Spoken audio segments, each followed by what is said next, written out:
You turn the key or press the button and the dash glows faint. The headlights are dim, and all you get is a fast, nervous clicking, not a roar. Maybe the radio lights up for a second and then dies, or you hear the odd whining of an engine that won't catch. That tight, sinking feeling in your chest? That's what I'm talking to you about when I say underscore, underscore, quote, underscore zero, underscore, underscore symptoms. Stay with me. This is fixable at the curb in most cases, and you should be the one in control of the fix. First, confirm what's actually wrong before you touch cables. Check your headlights. Turn them on full brightness. If the headlights are dim or go out when you try to start the car, that points to a weak battery. Try turning your radio or interior lights on and off. If they flicker or die, same story. If you get a single loud click when trying to start, that's usually the starter solenoid struggling because the battery voltage is low. If you get rapid, repeated clicking, the battery voltage is extremely low, or the terminals are corroded or loose. Next, quick checks you can do at home. Pop the hood, look at the battery top. Are the terminals crusted white-green with corrosion or loosely clamped? Corrosion can stop good batteries from delivering current. Smell. A rotten egg sulfur smell could point to a dying battery or something else. If you smell that strongly, be careful and keep sparks away. If you have a multimeter, measure across the battery posts. Anything below about 12.2 volts is low for a resting battery. Under 11.5 volts is very weak. If your engine was running recently and you measure voltage right away, the reading can be misleading. Wait a few minutes for the battery to settle. If those checks match what you're seeing, a safe jump start with jumper cables will usually get you driving, but you need to do it the right way. Think about the battery as a water tank feeding a pump. The pump is your starter. If the tank is low, the pump sputters. Giving it a jump is like hooking a hose to a full tank to get the pump going. But if the pump or the hose, starter, or wiring is broken, a temporary refill won't fix the leak. How to position the cars and prepare. Park the donor vehicle close enough so the cables reach, but not touching bumpers. Both cars off, parking brakes on, gear in park, or neutral for manual. Open both hoods and locate the positive, plus, and negative, minus terminals. If the dead battery's terminals are buried or corroded, try cleaning just enough to make a good clamp contact, or clamp onto the designated jump post if the manufacturer provided one. Put on gloves and safety glasses if you have them. A battery can spit acid or make sparks. Here are the step-by-step cable connections I use and teach. Year 1. Connect the red clamp to the positive, plus terminal on the dead battery. 2. Connect the other red clamp to the positive, plus terminal on the donor battery. 3. Connect the black clamp to the negative, terminal on the donor battery. 4. Connect the final black clamp to a clean, unpainted metal surface on the dead car, well away from the battery and fuel system. An engine mount bolt or a bracket on the block is ideal. Don't attach the last negative clamp to the dead battery's negative post. Attaching to the bare metal ground reduces the chance of a spark near the battery. Start the donor vehicle and let it idle for a minute or two to raise the voltage. Try to start the dead car. If it starts, let both cars run connected for 3 to 5 minutes before you remove the cables. Disconnect in reversed order. Negative from the previously dead car, negative from the donor, positive from the donor, then positive from the formerly dead car. Do it slowly and keep the clamps from touching each other. If the dead car doesn't start after a few attempts, stop trying. Repeated cranking can damage the starter.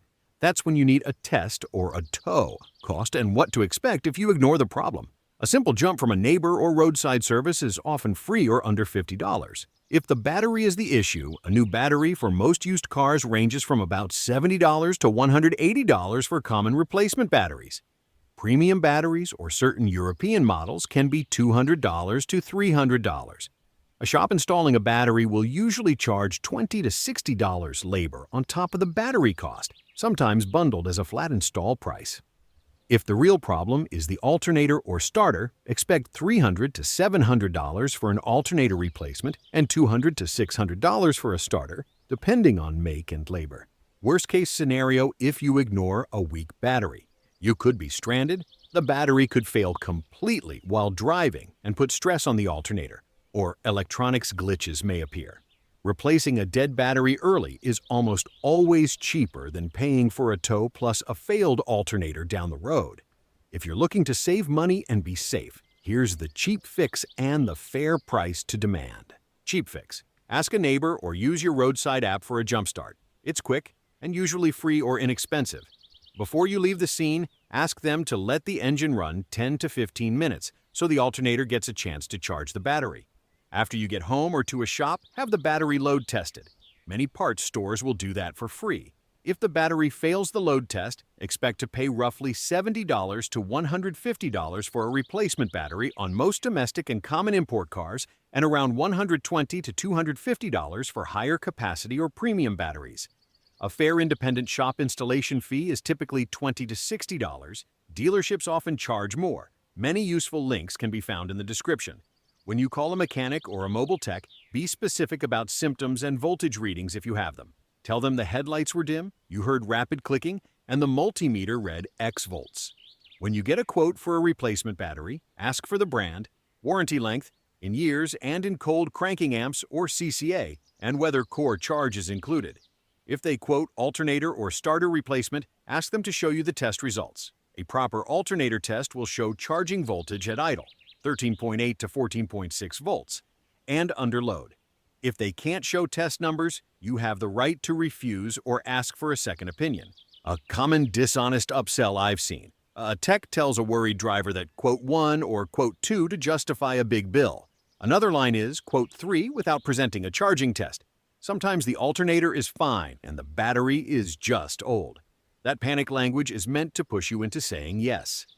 How to refuse: ask them to perform and show you the battery load test and the alternator charge test, and ask for parts itemized. Say __quote_4__.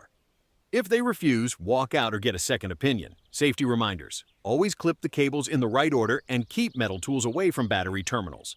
Remove metal jewelry while working on batteries. If you see a cracked casing or a battery that's bloated, don't jump it.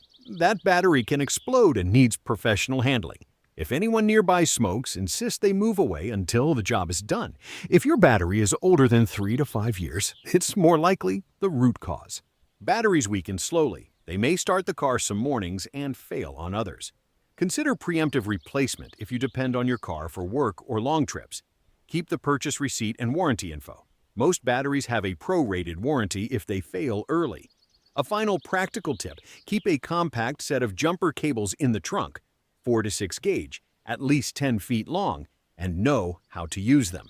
Better yet, a portable jump starter pack-sized for your car is an inexpensive investment that gets you started without a donor car and without relying on strangers. Learn to take one photo of the battery label, the terminals, and the voltage reading before and after a jump. That photo will help when you talk to parts stores or mechanics and protects you against upsells. If this helped, hit like and subscribe. I post straightforward, no fluff tips so you don't get ripped off or stranded. Leave a comment with your car, make a model and symptom, and I'll answer specific questions. Thanks for watching and drive safe.